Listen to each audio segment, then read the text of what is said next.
Hello बच्चों, let's see the question. So question is to organic compound A and B reacts with sodium metal. ठीक है, यानी कि दो ऑर्गेनिक कंपाउंड है जो कि रिएक्ट करते हैं सोडियम मेटल के साथ में और रिलीज करते हैं H2 गैस को। तो ए और बी जो होता है वो रिएक्ट करता है एक दूसरे से और देता है क्या, इथाइल एसीटेट। तो हमें बताना है ए और बी जो होगा वो क्या होगा। ठीक है, अब देखो, अब यहाँ पर बोला गया है ए और बी जो है वो रिएक्ट करता है और देता है क्या, ये यहाँ पर एक रिएक्ट करता है सोडियम मेटल के साथ में और देता है H2 गैस। ठीक है, अब देखो सोडियम मेटल जो होता है वो क्या होगा, वो हमारा बेस है, स्ट्रॉन्ग बेस है। तो ये डेफिनेटली हमारे क्या होने चाहिए, दोनों एसिड होने चाहिए। ठीक है, दोनों एसिड होने चाहिए। अब देखो, अब जैसे कि यहाँ पर बोला गया है क्या देता है, ये इथाइल एसीटेट देता है। ए और बी जो है वो हमें देते हैं इथाइल एसीटेट। अब देखो इथाइल एसीटेट होता है हमारा CH3COO2H5। ठीक है, ये हमारा हुआ इथाइल एसीटेट।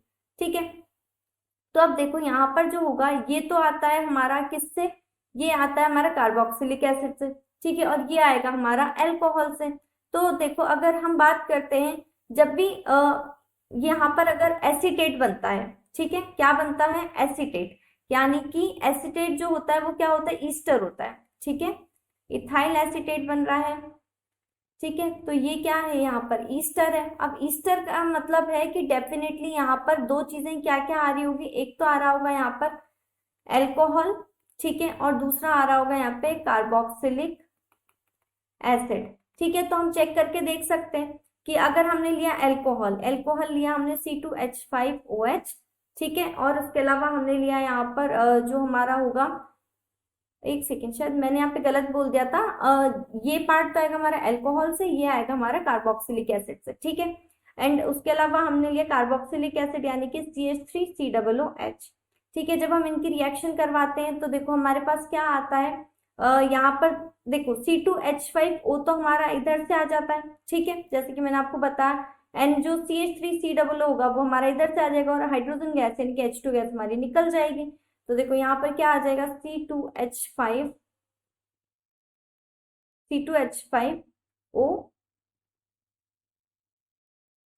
एक सेकेंड। तो देखो हमारा यहाँ पर क्या आता है, हमारा यहाँ पर आता है जो हमारा CH3COO2H5। ठीक है, तो ये हमारा आ जाता है इथाइल एसीटेट और साथ में हमारी जो है हाइड्रोजन यानी कि H2 गैस निकल जाती है। ठीक है, अब हमारे पास ए और बी आ गया। ए तो आ गया हमारे पास क्या, C2H5OH।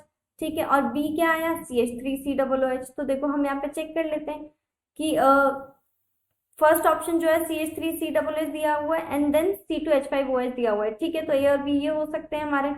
आगे क्या दिया, HCOOH दिया गया है, C2H5OH दिया है, तो HCOOH हमारे पास कहीं नहीं है।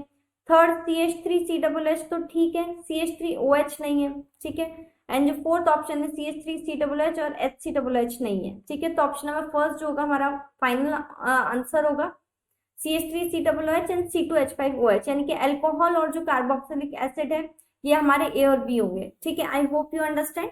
Thank you and best of luck.